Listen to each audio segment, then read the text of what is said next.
Bonjour à tous, je m'appelle Jade et je suis grosse. C'est ainsi que je me présentais il y a quelques années quand j'étais boulimique. Maintenant, je suis juste Jade qui veut vous avertir sur les dangers des troubles de l'alimentation. Voici ce qui m'est arrivé. J'ai toujours été perfectionniste. Tout autour de moi était censé être parfait. Ma chambre, mes notes, mon look et aussi ma meilleure amie.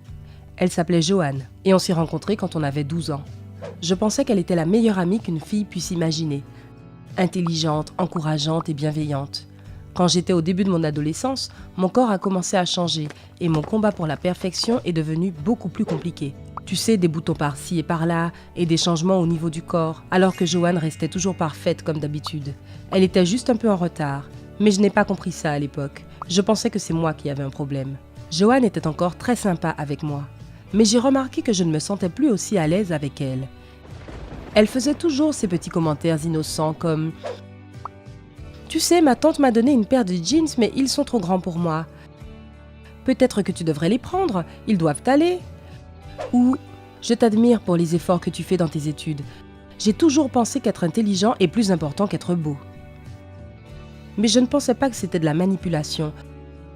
Au contraire, j'ai commencé à croire que j'étais vraiment laide et grosse. Ce sentiment a grandi jour après jour et à un certain moment, j'ai décidé qu'il était temps de faire quelque chose pour moi.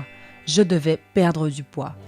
Ne pense pas que j'étais grosse, j'étais absolument normale. Je dirais même maigre, mais dans mon imagination, j'étais une horrible créature de la taille de Godzilla. C'est marrant comme les manipulations et les obsessions modifient notre vision des choses. C'était juste moi. Mais j'étais absolument sûre que j'avais du gras partout. Et à l'époque, j'ai trouvé une idée géniale. J'allais compter mes calories et arrêter de manger. Je me suis fixé une limite de 800 calories par jour. Mais comme je tends à être obsessionnelle, je n'ai même pas atteint ce chiffre.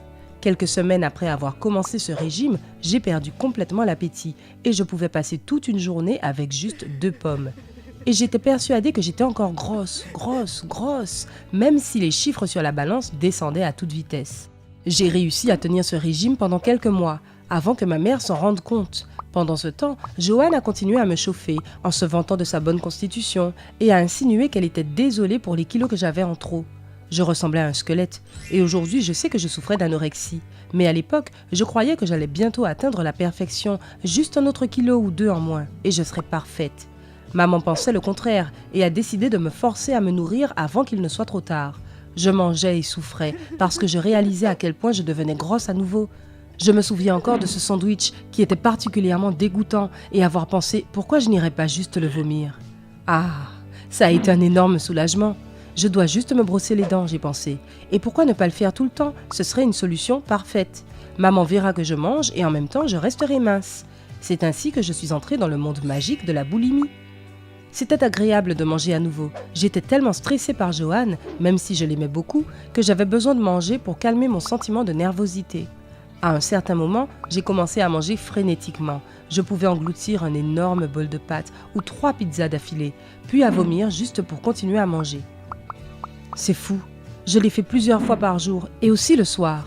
Maman a commencé à soupçonner quelque chose parce que la nourriture disparaissait trop vite de la cuisine et une nuit, elle m'a trouvée en train de vomir dans la salle de bain. Je lui ai assuré que je venais d'avaler un insecte, mais elle n'était pas convaincue et gardait un œil sur moi. Après plusieurs mois comme ça, j'étais dans un état terrible. J'avais la peau horrible, des maux de dents, je perdais mes cheveux et j'avais des ecchymoses partout sur le corps. Vomir toute la journée n'est pas une chose très saine. Psychologiquement, j'étais aussi très instable. Je passais de l'euphorie de manger au désespoir de vomir, tout en me regardant dans le miroir ou en parlant avec Joanne, qui me donnait des conseils inestimables sur la manière de perdre encore plus de poids. C'est également très difficile quand tu as besoin de cacher ton comportement à tout le monde et que ta mère garde un œil sur toi tout le temps parce qu'elle soupçonne quelque chose. Toute cette pression m'a fait manger encore plus frénétiquement et je ne voyais aucune sortie de ce cercle vicieux. Je me souviens exactement quand j'ai eu un flash qui m'a ouvert les yeux. Ma meilleure amie Joanne a commencé à grandir comme moi 2 ans auparavant. À un moment donné, elle a dépassé les fameuses normes théoriquement parfaites et j'ai décidé qu'elle avait besoin du même soutien que moi. Et je lui ai dit quelque chose comme « Tu as peut-être besoin de quelques conseils pour perdre du poids ». Et elle a commencé à me dire « Tu veux dire manger frénétiquement et vomir comme toi ? Non merci, c'est dégoûtant. Je n'ai pas besoin de perdre du poids. Je suis parfaite comme je suis. » Bon Dieu, la nana m'avait parlé de perfection physique pendant des mois Elle me disait en permanence que j'étais grosse et que j'étais obligée de perdre du poids, et maintenant elle était en harmonie avec son propre poids et ses kilos en trop. Ça allait au-delà de 2 poids de mesure ou de la simple manipulation, c'était toxique. J'ai mis ma vie en danger en l'écoutant et elle l'a fait dans le but de me contrôler. J'ai arrêté toute forme de relation avec elle, mais après cette découverte, mon désir de me gaver et ma faim sont devenus insupportables. Malheureusement, je ne pouvais pas m'arrêter et je n'avais pas le cran de demander de l'aide médicale non plus. J'ai donc dû tout raconter à ma mère dans l'espoir qu'elle fasse quelque chose. Elle m'a forcé à aller dans une clinique spécialisée où ils traitaient des maladies comme la mienne. Et ça fait déjà maintenant 1 an que je n'ai pas vomi et j'en suis fière. Je suis encore maigre, ma santé s'est améliorée, mais malheureusement, j'ai plusieurs conséquences physiques qui resteront comme un rappel pendant un certain temps.